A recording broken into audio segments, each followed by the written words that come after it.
Interessante. Eu acho que está ligado também à natureza da intelectualidade brasileira, que é, em grande parte, formada por pessoas que preferem ser establishment. De que ser intelectuais, eu não posso ser ao mesmo tempo intelectual e establishment. E quando os intelectuais decidem ser establishment, eles abandonam a sua capacidade crítica, a sua vontade crítica e traem a sua missão. Professor, É isso que está acontecendo. Entendeu? O que ele custa na universidade ter uma postura crítica nesse sentido em relação ao papel do intelectual? Certamente que as suas críticas não são vistas com conforto pelos seus colegas da universidade. Mas é o próprio do intelectual. O intelectual existe para criar o desconforto. É o seu papel.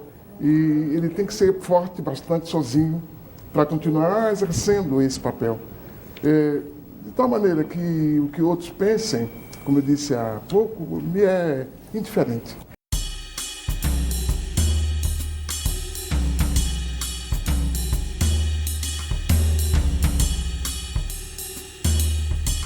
Fala pessoal, bem-vindos a mais um Geografando. Hoje quero conversar com vocês um pouco sobre, mais uma vez, Milton Santos. Mas sobre um aspecto do Milton Santos que eu sinto que não foi um aspecto analisado por muitos, mas que é recorrente no seu pensamento. Mais do que necessariamente, explicitamente em sua obra. Apesar de que aparece também. Que é a questão dos intelectuais.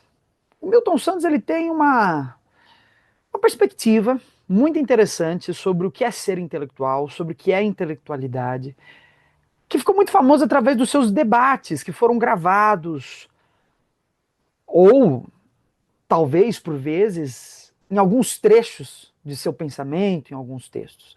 Mas mais importante, de maneira mais expressiva, ao longo de alguns debates que acabaram vindo ou para a televisão, ou ficaram disponíveis através da universidade e por aí vai. Então hoje eu quero conversar um pouco sobre esse lado do professor Milton que me parece pouco explorado, mas muito interessante. Eu não conheço nenhum texto específico onde o Milton Santos aborda o tema da intelectualidade. Se alguém souber, por favor, me envie. Vocês sabem que o Milton Santos exerceu também função de jornalista e também tem muitos textos, artigos publicados em revistas. O que é interessante, porque eu não conheço todos esses artigos, todos esses textos, mas quem conhecer, se puder me enviar algo a respeito. Mas pela minha busca aqui, eu não achei nada que fosse de maneira mais sistemática apresentado como uma espécie de, não de teoria, mas talvez de uma observação sobre alguns aspectos que compõem a intelectualidade. E é justamente isso, Milton não criou uma teoria da intelectualidade, mas ele traz, vez ou outra, certas observações sobre o que é ser um intelectual, sobre quais são as atitudes corretas de um intelectual, né? E ele pontua sempre de maneira muito forte, né? Ele sempre colocava de maneira muito forte e combativa esses pontos. Então, observando todos esses pontos, eu sistematizei essas ideias e hoje nós vamos debater um pouco esses pontos em Milton Santos. Então vamos lá, o primeiro ponto que se sobressai bastante nas falas do professor Milton é a coragem de pensar sozinho, né? Isso daqui é algo que o professor Milton Santos bate muito na tecla. Então o intelectual, ele necessariamente tem que pensar sozinho. Aí tem uma coisa que me parece que surge escondida de maneira implícita na fala do professor Milton, quando ele fala a respeito dessa coragem de pensar sozinho, que eu acho que é a questão da autenticidade. Um conceito que é muito importante para os teóricos da escola de Frankfurt. Não necessariamente vou me aprofundar no que é autenticidade para a escola de Frankfurt, porque não necessariamente o Milton está pensando em relação a isso. Eu só estou fazendo um paralelo no sentido de que essa autenticidade é muito forte na noção desses autores, e o que nós poderíamos pensar a respeito dela é que a autenticidade ela significa não se deixar cooptar por certos mantras, não se deixar cooptar por certos modismos, né? E o mais possível, essa ideia de pensar sozinho significa a autenticidade de não se render a métodos fáceis ou métodos da moda, ou seja, observar o mundo com uma visão própria. Então, é aquela questão, quando perguntaram ao Milton Santos, você é marxista? E ele responde, eu sou marxizante. É mais ou menos, ali mostra o que é essa autenticidade e o que é essa coragem de pensar sozinho, Milton Santos. Quer dizer, ele não se assume ele não se assume como marxista, porque se ele se assumisse como marxista, de certa forma ele estaria corrompendo um pouco essa autenticidade. Né? Então, eu sou marxizante. O Marx, para mim, é uma grande influência, só que ele não é, eu não tomo como mantra. Eu uso o seu pensamento para me ajudar em muitos pontos, só que eu não resumo o meu pensamento a isso. Então, essa autenticidade, como coragem de pensar sozinho, como nos render a certos movimentos, a certas ideias que estão em voga, é muito importante. Significa que o autor chegou no nível de maturidade onde ele não parte de métodos de terceiros para investigar o mundo, mas ele próprio é capaz de sozinho intervir no mundo segundo o seu próprio método. Ou seja, Marx ele é uma fonte muito importante para o Milton Santos, só que ele não pega o Marx ao pé da letra. Ele vai trazer o Sartre para pensar, por exemplo, a questão da dialética. Vai trazer o Hegel em vários momentos, traz o Kant, ou seja, é uma coragem de, olha, eu, por via dos meus próprios métodos e pelas conclusões que eu chego a analisar amplamente o mundo, eu posso pensar sozinho. Essa autenticidade, então, surge muito forte no Milton Santos. Isso aparece muito, por exemplo, no Manifesto Capa Amarela, onde o professor Milton Santos, ele começa, né, o Manifesto pelo Papel Ativo da Geografia, ele começa dizendo, olha, foram poucos que assinaram aqui esse manifesto, mas isso daqui foi uma coisa mais formal. Podia ser que ninguém o assinasse, e eu faria esse manifesto da mesma forma, ou seja, o que é preciso ser dito é preciso ser dito, não importa quem vá doer, e não há medo nenhum de ser uma voz solitária. Olha, pode ser que o que eu diga ninguém mais concorde, pode ser que o que eu diga apareça como algo absolutamente impopular, mas eu continuo pensando sozinho. Essa autenticidade, se pertencer a si mesmo, então surge Milton Santos como muito importante.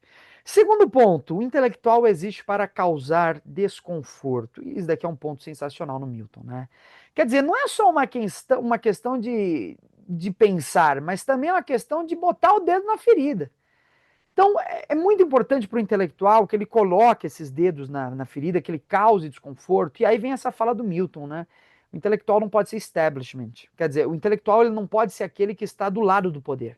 Ele está sempre contra o poder. E isso é importante, porque isso é o espírito crítico. Essa é a noção de crítica muito importante. Quer dizer, esse causar desconforto é aquele aluno que está na sala de aula e coloca as questões para o professor que o professor tem medo muitas vezes de enfrentar, ou questões que muitas vezes são polêmicas, questões que saem do debate naquela sua pressuposta beleza e joga ele nas trevas. Então, a intelectualidade se exerce nesse causar desconforto, né? Então, quer dizer, é aquele que coloca o dedo na ferida, porque ao colocar o dedo na ferida, o debate real aparece. Então é isso, eu como professor tenho muita experiência de um aluno que muitas vezes me coloca diante de uma questão difícil, de uma questão controversa, isso é importante. Eu adoro esse tipo de aluno, porque ele movimenta o debate, joga ele num nível que é mais interessante. Então, o intelectual existe para causar desconforto, a intelectualidade existe para isso. Ela precisa falar do que ninguém quer falar, ela precisa colocar o dedo na ferida. Isso é um outro ponto muito importante no Milton. Eu vou retomar isso para falar um pouco do ambiente universitário mais à frente. Porque o que eu sinto é que existe um movimento muito forte entre os próprios alunos de uma anti-intelectualidade nesse caso. Quer dizer, o aluno que se coloca na posição de que, olha, durante uma aula eu não tenho que falar nada, o professor está lá na frente falando, você não deve interrompê-lo, você não deve propor debates, trazer questões paralelas. Eu acho que o Milton entende sempre isso como uma anti-intelectualidade. Mais um ponto importante para pensar o Milton Santos, crítica à moleza epistemológica. O intelectual, então, é esse que faz a crítica à moleza epistemológica, ao mesmo tempo que se propõe uma boa construção epistemológica. Então, o intelectual ele teria que ser capaz de sustentar epistemologicamente seus pontos de vista. Ou seja, o que é epistemologia? Teoria da ciência. O intelectual, então, ele tem que saber muito bem mobilizar conceitos, relacionar esses conceitos em sistemas, em teorias, e, inclusive, ter um bom controle do método. Ele tem que saber por onde percorrer o caminho para chegar nas conclusões corretas. Isso eu trago porque é algo que o Milton Santos fala lá no Manifesto Papel Ativo da Geografia. Ele faz uma grande crítica à moleza epistemológica. Então, isso coloca num novo patamar o que é a intelectualidade, porque o intelectual ele tem que se propor a um debate epistemológico profundo. Ele tem que saber mobilizar as teorias, ele tem que saber discutir as teorias, e não só a sua teoria em particular. O intelectual, ele, antes de tudo, é aquele que é capaz de. Você é marxista, mas é aquele que mobiliza e sabe debater a fenomenologia. Mobiliza e sabe debater o positivismo, sabe debater, inclusive, os filósofos, o Hegel, o Marx, o Kant. Por quê? O intelectual será tanto mais completo na medida em que, conhecendo essas diferentes variantes da epistemologia, ele sabe construir melhor a sua observação do objeto. Então era uma crítica muito forte do Milton Santos, a própria Faculdade de Geografia da USP, que vocês veem muito bem lá no Manifesto Capa Amarela, onde o Milton Santos faz uma grande crítica a boa parte dos professores que estavam lá, com exceção de alguns, né, Antônio Carlos Robert Moraes, Maria Adélia, né, com exceção de um ou outro, que ele faz uma crítica muito forte no seguinte sentido: olha, parece que aqui vocês estão ou reproduzindo mantras, reproduzindo conceitos, sem percebê-los criticamente. E perceber criticamente, vamos lembrar lá no Kant o que significa, crítica no Kant é a capacidade de observar os limites do meu objeto. É uma discussão sobre a própria capacidade de observar os limites do conhecimento, mas também entender os limites do objeto que eu estou observando. Como que eu consigo fazer isso? Apenas mobilizando uma ampla gama de epistemologias que, por meio de um debate, conseguem chegar numa visão interessante sobre a realidade. Muito bem. Depois, olha lá, comprometimento com a sociedade. Bom, isso daqui é uma coisa que surge muito óbvia, mas acho importante falar, e isso vem na própria fala que eu já disse anteriormente sobre o establishment. O intelectual, ele é comprometido com a sociedade. O intelectual que está. E quando a gente fala sociedade, a gente está falando daqueles que na sociedade estão sendo humilhados, ofendidos e dominados. É com essa sociedade em específico. Quando a gente fala melhorar a sociedade, a situação social, é esse o ponto, certo? Então, o intelectual, ele existe para criar uma teoria a respeito de como nós podemos tornar o mundo um lugar melhor.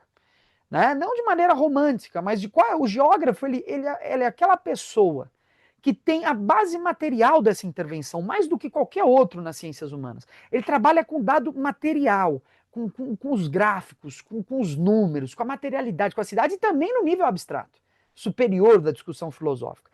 Então ele é o cara, o homem, a mulher, que por essência está ali e é capaz de fazer uma ampla intervenção na sociedade. E o intelectual, nesse sentido, é aquele que está comprometido, é claro, com os povos oprimidos do mundo, e não com aqueles povos que estão ali por cima, dominando esses povos oprimidos.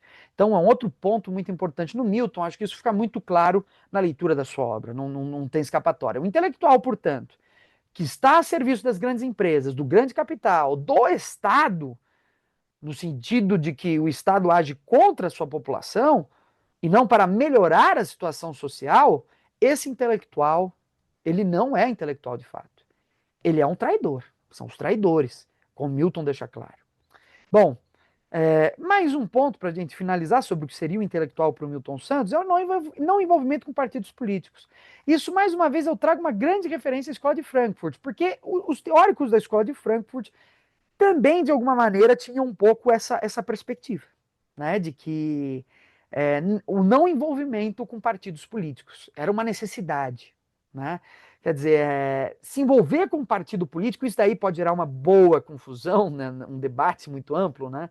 Para dar um exemplo, tem um debate muito interessante entre o Darcy Ribeiro e o Rubem Alves, onde eles ficam boa parte do debate, um debate que chega às vezes a ficar feio entre os dois, né? Parece que os dois brigam sério ali, né? Que está gravado naquela série Diálogos Impertinentes entre o Rubem Alves e o Darcy Ribeiro, onde o foco principal do debate é esse.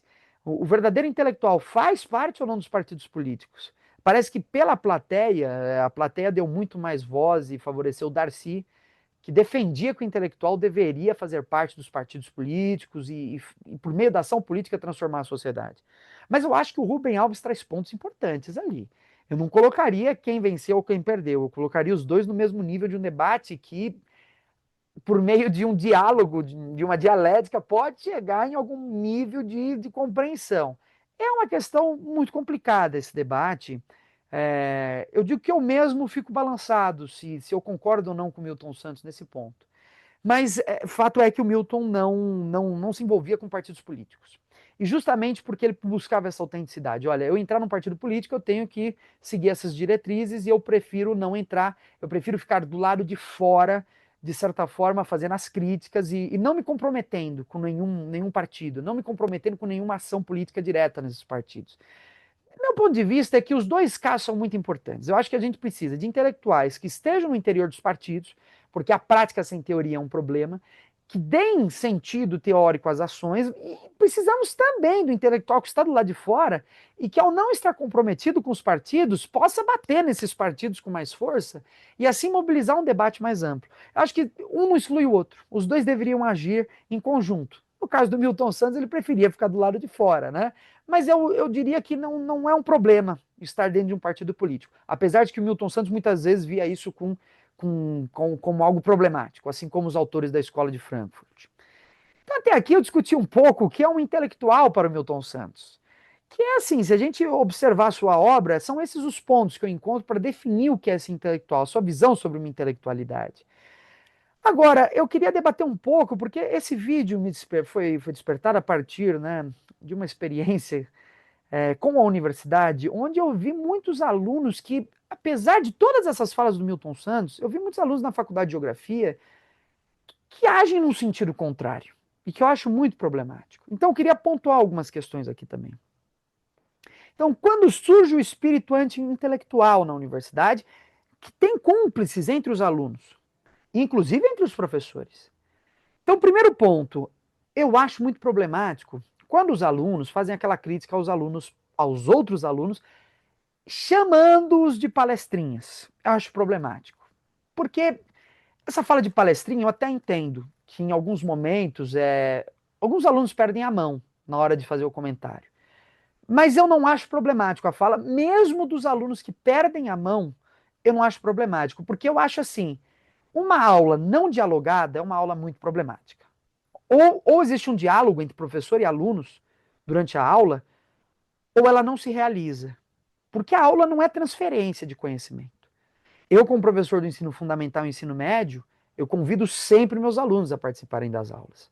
Porque é importante, senão não tem aula. Não é transferência de conhecimento. A construção é conjunta. E a construção conjunta só se dá no diálogo, onde o professor se coloca também na função de escutar o que os seus alunos entendem sobre o tema. Na universidade, isso se torna mais evidente, no sentido de que o debate está num nível ainda maior e a carga de leitura é maior, permitindo debates mais amplos. Então, eu acho que até mesmo eu gostaria de defender o direito até daqueles alunos que perdem a mão, que falam em excesso, porque eu não vejo problema fundamental nisso. Eu vejo que muitos alunos, muitas vezes, até falam no sentido egocêntrico. Muitos até querem se colocar no sentido, ai, olha como eu sou inteligente. Mas eu não vejo ainda um problema nisso. Eu acho mais problemático a gente negar a fala desses alunos do que é claro, é mais problemático negar a fala desses alunos do que a própria fala desses alunos, certo? Então, eu acho muito problemático quando a gente começa a estigmatizar alunos desse tipo, né? É a palestrinha, fala durante a aula. Mas para que serve a universidade? É o universo de diferentes correntes que estão ali para discutir. E vamos lembrar o que o Milton Santos dizia: o intelectual existe para causar o desconforto. Então, se o seu colega está falando, você está desconfortável, parabéns para o seu colega que está te deixando desconfortável. Porque esse é o objetivo do intelectual, é te deixar desconfortável. E o que eu vejo muitas vezes é pessoas, né? E aí de uma maneira muito freudiana, eu vou colocar aqui, né? Você enxerga no outro aquilo que na verdade te incomoda. Então, muitas vezes, o que eu vejo é que os alunos que acusam os outros alunos de falarem durante a aula, chamando-os, esses outros alunos, de palestrinhas, dizendo que esses outros alunos são egocêntricos por falarem durante a aula, onde eu vejo esse ego principalmente é nessa pessoa que está reclamando. A pessoa que reclama desses alunos é a verdadeira pessoa egocêntrica, porque seu ego é tão forte que o seu colega, ao falar, se posicionar e construir bem o conhecimento, você não aceita que esse colega, de alguma forma, se projete na aula para além do que você mesmo está se projetando.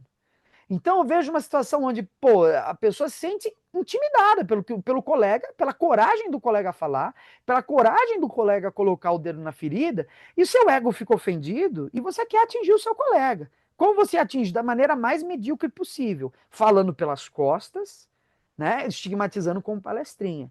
Mais uma vez, tem muito, de fato, existe muito alunos que vão falar durante a aula com o único sentido de massagear o seu ego. Eu acho mais problemático impedi-lo de falar do que ele falando. Então, ele falando, mesmo que seja massageando o seu próprio ego, ainda ele traz algum debate. E eu acho importante ouvir. É claro que tudo precisa ter um equilíbrio, né? Esse colega ele não pode impedir que outros também falem. E cabe ao professor, de certa forma, equilibrar o debate para que todos possam participar de uma maneira democrática. Mas eu vejo que vai muito num outro sentido, que é no sentido de estigmatizar, criticar e diminuir essa importância. Eu acho que uma aula sem os alunos participando e colocando o dedo nas feridas importantes daquele tema, não é uma aula interessante. Minha prática pessoal como aluno, eu sempre busco durante as aulas, quando eu conheço o assunto e quando eu acho pertinente a minha fala, eu busco propor debates. Então eu falo, que tal a gente falar sobre isso, sobre aquilo? Eu faço uma observação, eu faço outra. É isso que eu acho interessante.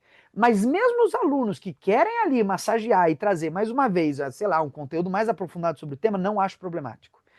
Nas minhas aulas, eu já fui professor em muitos locais, e eu sempre dou oportunidade para que todos os alunos falem. Eu dei muito tempo aula em cursinho, tinham alunos no cursinho que eram formados em filosofia, que estavam fazendo cursinho, e que traziam temas que inclusive eu não conhecia, sobre assuntos que eu não conhecia. Eu não os interrompia, eu os deixava falar, agradecia, e quando eu não sabia, eu humildemente dizia, obrigado pelo comentário, mas eu não conheço para poder falar em cima. Eu prometo que eu vou ler algo a respeito e posso trazer um debate depois, que é a atitude intelectual sincera, verdadeira e importante nessas horas. Então, isso eu estou colocando porque é algo que me incomoda há muito tempo, gente. Essa questão dos alunos e eu já vi muito aluno falando mal de outro pelas costas, estigmatizando colegas que estão simplesmente exercendo o seu trabalho de intelectualidade. Se você acha que a aula é para você ficar calado assistindo o professor, parabéns, você é tudo menos um intelectual. Você é tudo menos um intelectual. O debate é necessário. Existe um momento? Existe. O professor também tem que participar abrindo os momentos desse debate. Mas ficar calado e achar que isso é bonito, que isso é legal, Milton Santos não está concordando com você. Segundo ponto, o espírito de anti-intelectualidade que eu vejo na universidade também aparece pela recusa do aprofundamento no conteúdo.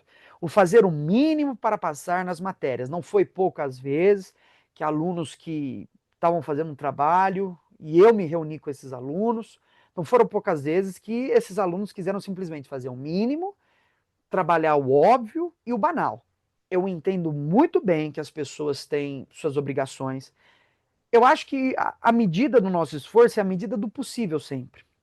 Pode ser que você não consiga se aprofundar no autor naquele momento, beleza, porque você não tem tempo. Mas tendo tempo e possibilidade, você deve se aprofundar o máximo possível. E não só isso, o que eu vi muitas vezes foi um discurso entre os alunos do tipo, mas não faça isso, ou seja, uma defesa do não aprofundamento. Mas não se aprofunde, mas por que a gente precisa fazer isso? Por que a gente precisa se aprofundar? Como se fosse algo ruim. E isso é extremamente problemático também. Então vejam só, o próprio canal aqui que eu faço, né? Minha vida é extremamente corrida. Tem semana que eu trabalho 60 a 70 horas semanais. Tem dia que eu trabalho, no único dia, 12 a 15, 16 horas no único dia. E eu, quando eu posso, é claro, eu tenho uma condição estável de vida muito diferente de muitas pessoas, eu ainda me considero muito bem de vida, apesar de ser um membro de uma classe média que eu considero até uma classe média baixa. Mas eu tenho uma condição de vida que me permite, inclusive, estudo, e não é só condição física, mas também psicológica. Então, assim, eu não tô querendo me colocar, porque ficaria ridículo que eu viesse aqui me colocar, no sentido de, mas uma meritocracia. Não é isso que eu tô falando. Mas não quero nem que meu exemplo seja generalizado, mas apenas compartilhando a minha vida, para que a gente possa pensar. Tem semanas que eu trabalho 70 horas, e nas 2 horas que eu tenho livre, eu tô lendo. Então, assim, ser um intelectual e se projetar no sentido de fazer um bom trabalho exige sacrifícios, não tem jeito, gente. Se você quer isso, exige sacrifício. Assim, eu trabalhei o dia inteiro, 16, 15 horas, e me sobra 2 horas agora. Eu poderia ver um filme, deitar, descansar, ouvir uma música, mas não, eu vou ler este texto. É um sacrifício, porque infelizmente a intelectualidade no Brasil, para aqueles que não nasceram privilegiados, é uma luta. É um se colocar para as possibilidades. Não estou fazendo discurso meritocrático, viu? Estou falando do meu caso. E estou colocando como exemplo que é uma forma de resistência quando o estudante, apesar, a despeito de ser massacrado pelo mundo do trabalho, se colocar na função de não, mesmo assim eu vou ler, mesmo assim eu vou enfrentar, porque a gente precisa dessas pessoas na universidade. São essas pessoas que lutam que precisam estar lá, certo? Por fim, eu acho que o espírito anti-intelectual surge na universidade quando os alunos passam a repetir mantras, que aí é a ausência da autenticidade da qual a gente começou falando do Milton Santos. Quer dizer, é aquele marxismo enfadonho, ortodoxo, onde você começa a repetir frases prontas, né? Não é a consciência do homem que determina seu ser social, mas seu ser social que lhe determina a consciência.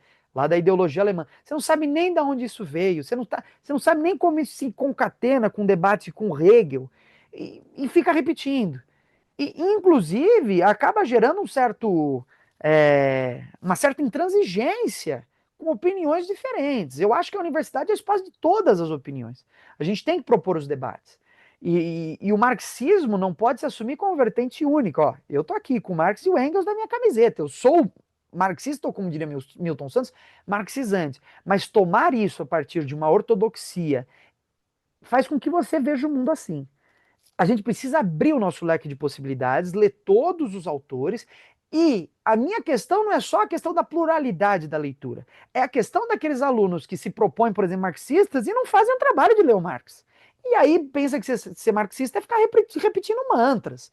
O capital é o grande vilão, a consciência do homem, e fica repetindo certas frases como se elas explicassem o mundo. Isso na geografia a gente sofre muito, né? O Elisée Reclus também tem aquela frase famosa, que eu acho que é muito repetida, e o Milton já criticou isso, dizendo que essa frase sem teoria e método não quer dizer nada, e não quer mesmo, né? Que ele diz, a geografia é a história no espaço, enquanto a história é a geografia no tempo. Beleza, muita gente vai repetir isso, né?